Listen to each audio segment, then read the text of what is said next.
कुछ भी हो सकता है, अल्लाह ही जाने हमारा हाल क्या होगा, अल्लाह रहम करे हम पे। Thank you very much. हालिया हुए राजौरी पुंछ तसादम के बाद जम्मू कश्मीर में सियासत गरमाई हुई है और इसी गर्माहट में एक बार फिर नेशनल कॉन्फ्रेंस के सरपरस्त डॉक्टर फारूक अब्दुल्ला ने एक बार फिर भारत को पाकिस्तान के साथ बातचीत करने की सलाह दी है। उन्होंने अपने एक बयान में बोला है कि अगर भारत पाकिस्तान के साथ बातचीत के जरिए कोई हल नहीं निकालेगा तो गाजा और फलस्तीन जैसा हशर हो सकता है जिन पर इस्राएली अफवाज बमबारी कर रही हैं। अपने इस बड़े बयान में बोलते हुए जम्मू कश्मीर के साबिक वजीर आला ने यह भी कहा है कि अगर हम अपने पड़ोसियों के साथ दोस्ती रखेंगे तो दोनों मुल्क तरक्की करेंगे। डॉक्टर फारूक अब्दुल्ला ने हिंदुस्तान और पाकिस्तान दोनों के लीडरों पर जोर दिया कि वो बातचीत के जरिए अपने दो तरफा मसाइल का हल तलाश करें।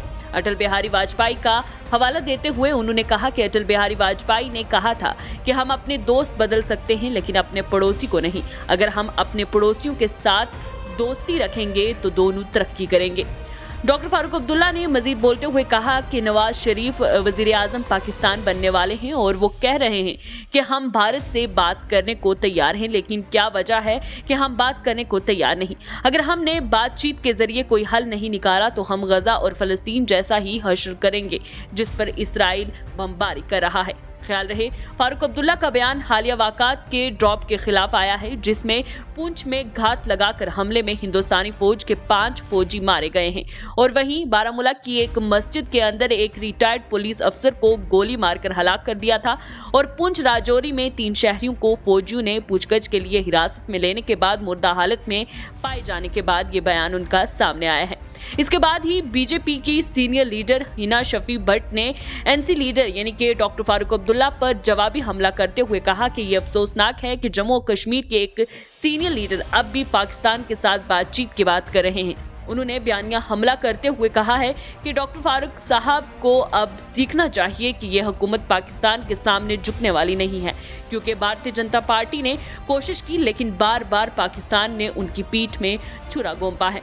इसी बीच डॉक्टर फारूक अब्दुल्ला ने इससे पहले जम्मू और कश्मीर में 2019 में इसकी खसूसी हैसियत को मनसूख करने के बाद से बीजेपी के नॉर्मल होने के दावों को भी तनकीद का निशाना बनाया। उन्होंने भारतीय जनता पार्टी को हज़्व तनकीद बनाते हुए कहा था कि मामूल का नारा लगाने से या सयाहों की आमद को अमन के तौर पर प्रोपेगेंडा करने से दहशतगर्दी ख़त्म नहीं होगी। वो दावा कर रहे थे कि आर्टिकल 370 की मनसूखी के साथ दहशतगर्दी ख़त्म होगी, लेकिन 4 साल बाद दहशतगर्दी अभी भी मौजूद है और ख़त्म नहीं होगी जब तक कि हम कोशिश नहीं करेंगे और इसकी बुनियादी वजह को समझने की ज़रूरत पर जोर नहीं देंगे। देखिए, मैंने हर बार ये कहा है, वाजपेयी जी ने जो कहा था कि दोस्त बदलाए जा सकते हैं, पड़ोसी बदलाए नहीं जा सकते। अगर हम पड़ोसियों के साथ दोस्ती में रहेंगे तो दोनों तरक्की करेंगे, अगर दुश्मनी में रहेंगे तो हम आगे नहीं बढ़ सकते इतनी तेजी से। फिर मोदी जी का है बयान, प्रधानमंत्री का, कि war is not an option now. अब बातचीत से मसले हल करने हैं। कहाँ है वो बातचीत? आज इमरान खान छोड़ दीजिए, आज नवाज शरीफ वहाँ के वजीर आजम बनने वाले हैं। वो चिल्ला चिल्ला के कहते हैं हम बात करेंगे। क्या वजह है कि हम बातचीत के लिए तैयार नहीं हैं? अगर बातचीत से हमने ये सुलझाया नहीं तो माफ़ी चाहता हूँ आपसे कहने का, हमारा भी वही हाल होगा जो आज गाज़ा का और पैलेस्टीनियन का हो रहा है, जिन पे आज बमबारी की जा रही है इजराइल की तरफ से। कुछ भी हो सकता है, अल्लाह ही जाने हमारा हाल क्या होगा, अल्लाह रहम करे हम पे। Thank you.